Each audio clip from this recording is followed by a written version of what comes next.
Basketball legend Bill Walton is slamming Mayor Todd Gloria over the homeless situation in Balboa Park. We'll tell you what he's saying and the mayor's response. The cities that are stepping up and those that are passing up on millions of dollars to build navigation centers for people experiencing homelessness. It's not an abduction. She asked me to come get her. No! New video shows the moment the walls come down around a California woman who faked her own kidnapping.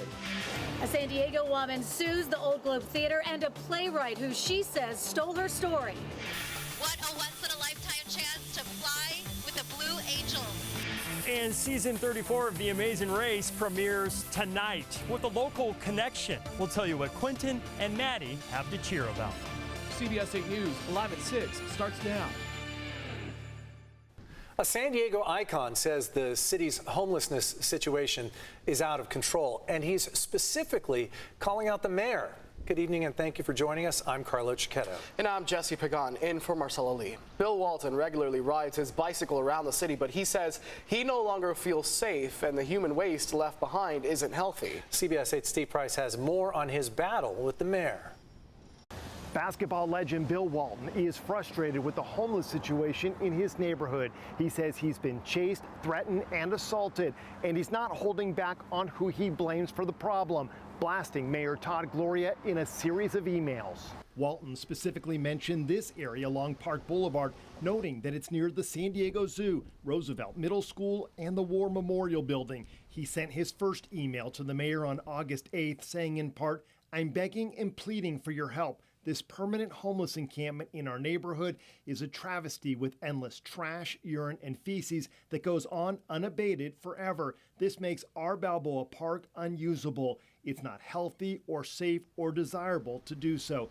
Mayor Gloria personally responded to Walton about this situation with a phone call and followed it up with an email stating in part, "I'll continue to work with city staff to address the illegal activity in the park. I appreciate your patience and your love for our city." City crews followed up with police to clear out the area, but several homeless people were back in the park within hours, prompting another email from Walton on August 15th stating, "Second request, I thought you were cool. Second request, I thought you cared. Please, things are worse today than they were last week." On August 24th, he wrote, "You speak of the rights of the homeless. What about our rights? We follow the rules of a functioning society. Why are others allowed to disregard those rules?" Walton's last email was sent on September 2nd. "You have failed us and yourself. You have failed to deliver a safe, clean, healthy, and secure environment for us to live, work, and play in our own neighborhoods." A spokesperson for the mayor sent CBS 8 a statement saying in part, "Of all the elected officials and agencies in this region, no one is taking more action to address street homelessness than Mayor Gloria and the city of San Diego. If Bill Walton wants to cast blame for inaction, he is targeting the wrong person." CBS 8 reached out to Walton, but he is out of town and said he plans to address this topic publicly when he returns. In Balboa Park, Steve Price, CBS 8. Thank you, Steve. With the Miramar Air Show just days away, our Sean Stiles took a ride in the sky today with the Army's Golden Knights parachute team.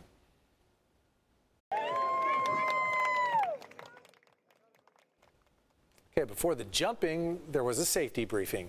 The Golden Knights then loaded up and headed out to the jump zone in the airspace above the USS Midway.